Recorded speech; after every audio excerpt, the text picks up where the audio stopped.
What about the call-ups? You mentioned 14 call-ups in one season. Like, how do you mentally compartmentalize that and not get so emotionally charged by it? Oh, I didn't.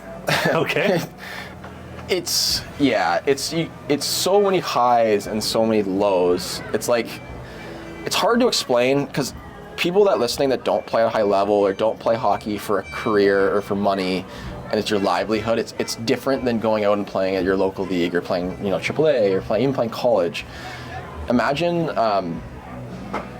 you're working your dream job, and let's just say you're a CPA, you're an accountant, you're a lawyer, you're working with Harvey Specter and the boys in suits, and you just want to make partner, because that's it. You're going to make a bunch more money. You're going to have all these opportunities. Sick, and you make partner for a day, and then all of a sudden, like, nope, we're giving it away to someone else, and then you go back down to being a paralegal. And then you get made it again, and then you get down. And it's this high and this low and this mentally charged. And then when it's not even like you're getting called up sometimes for a month at a time. Sometimes I was getting sent down for less than 12 hours. Like, and you're just like, you're feeling like crap for such a short period of time, and then all of a sudden it's this high, and it's this low. And so just I would say that's that. Imagine getting a promotion and then losing it 14 times in a year.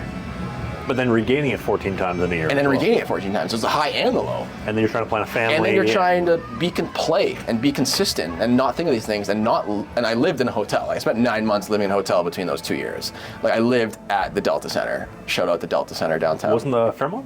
No. No. Also, it's funny because, like, Spit and Chicklets make Biz talks about it. Delta's way better. Delta's way better hotel. What does Biz talk about? The Fairmont, his experience there. I've never heard that story. Oh, you got to listen. What did he say about it? Just listen. It's not good. Tell me, for anybody else that doesn't understand as well. If you listen to Jake, Biz had a thing where, like, they were charging overpriced for water, and, like, the rooms weren't great and the internet was crappy. The Delta, good hotel. Very good. I actually really enjoyed staying there. Okay. You ever used a rooftop pool? I did use the rooftop pool at the Fairmont. How was it? No, rooftop pool at the Delta. Oh, they both have rooftop pools. Pretty good. Or maybe not rooftop, but it was still, like, upper level. Delta's good. Delta's also attached to the Skywalk. It was great. Lots of things to go. You go to the Shark Club, get something to eat. It was You did not get anything to eat at the Shark Club. I'm not a gambler. But I did get something to eat, and it was walking distance, and the rooms were great. So, but I spent 9 months living in a hotel, which is also not fun. Mm-hmm. Like, I just wanted to go to, TJ Maxx or Winners for those listening in Canada and just get something for my house. I couldn't because I lived in a hotel, Well, how did you adapt though, living out of a suitcase then, basically? Like I said, I'm a simple guy. So I learned that I don't really need much. I'm very good at packing my vehicle. I can pack my entire life in my car if I need to. You just kind of accept it for what it is. And I accepted it because I knew that I was in the American League, and I was like, this is my opportunity. And so part of it is to, you can bleep it out, is to eat shit and live in the hotel and eat the one-timers in practice and stuff. If I was living in a hotel actually in the East Coast League, it might have been a little different. But it was just something I thought that I was like, this is part of it. This is part of earning, you gotta kill what you eat. You eat what you kill, and this is part of it. Looking back, it sucks. You just, again, like, it's highs and lows, and then you get called up and sent down. You gotta pack all your belongings again. And so, like, it's mentally wearing. Imagine getting that promotion, and then you have to move to a new city, and then you lose your promotion, and then you gotta go back. That sucks. Like, it's hard, and yep. It's hard, and until you go through it, it's very hard to. We don't truly get it, and a lot of players that have got called up and sent down, especially that frequently, which is pretty rare, understand the highs and lows of what that feels like. I haven't played at your level, but I've lived it as well, on the Fed level, and also like the same European experience. Like, I've been there. I totally get what you're talking about. Yeah, it's hard. It sucks really a lot, hard. man. Like, you mentioned the flight thing with your chick. When I was just in Spain, I was planning to have mine come down, and then less than a week later, I'm bouncing. Well, okay, well, thank God there's a travel credit you can get, but it's part of the territory. Yeah, see, I didn't get a travel credit. That's why you book on a big airline, not a small airline. And make sure it's refundable. Make sure, how you pay like $50 for insurance? Didn't work. Didn't scam. Yep. Scam me. Never doing that again. It's tough going through it. Even the travel. I mean, like last year when I got traded from Watertown to Mississippi, and then I got to go meet the team in Wytheville, and then with a rental car, and then drop that off, get driven down to Mississippi, then gas 2 weeks later, rental car back. Like, it's tough, dude. It's not easy. It's not for the weak-minded. But it seems like from what you're telling me, you're almost fit for it. Like you were built for it more than most were. I think I was to the point I wasn't. I think, I don't know.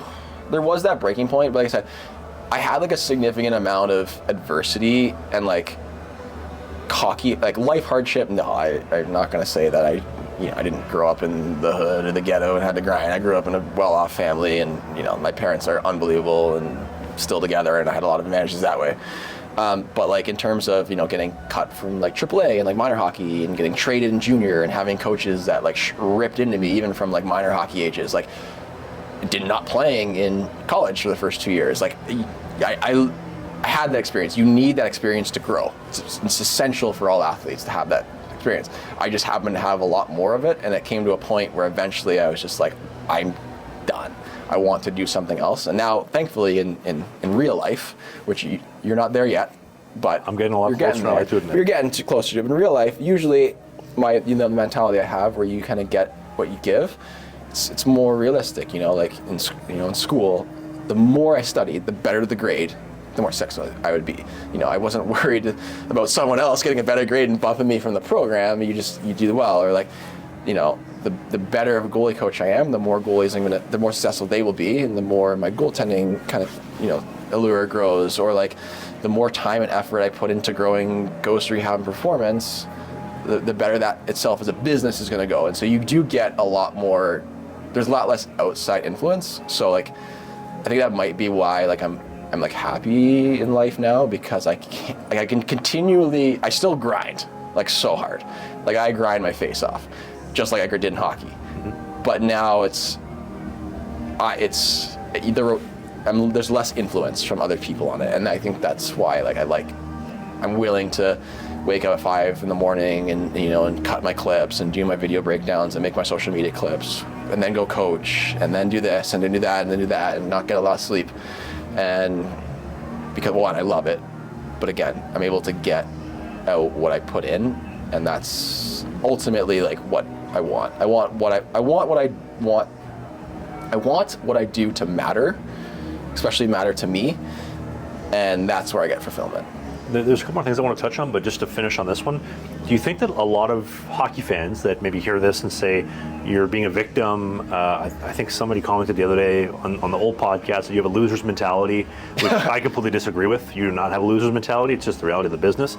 They don't understand it, because when you're working the day-to-day job, the harder you work, the more you get back, right? They haven't played a sport at an extremely high competitive level.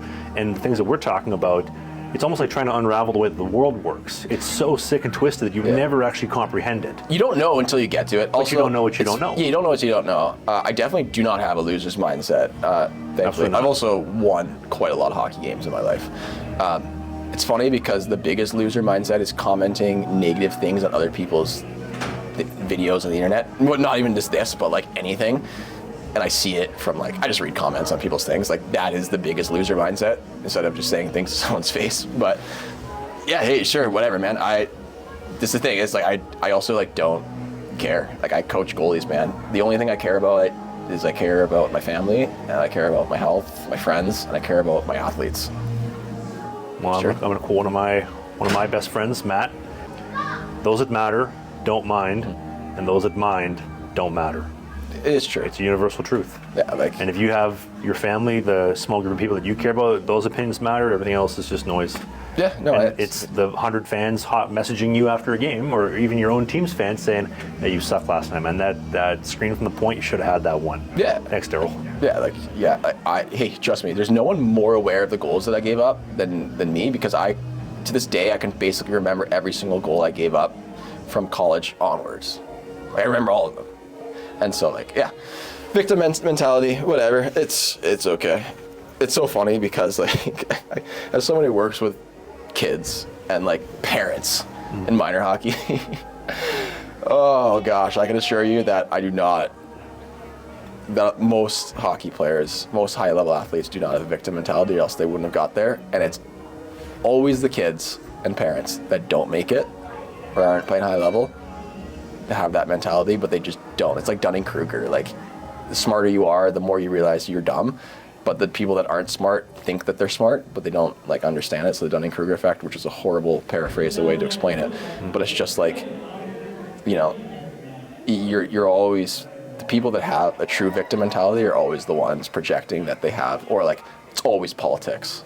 It's like, yeah, it's probably because you're the problem. Like, there's a common denominator that every team you go to, things aren't going well.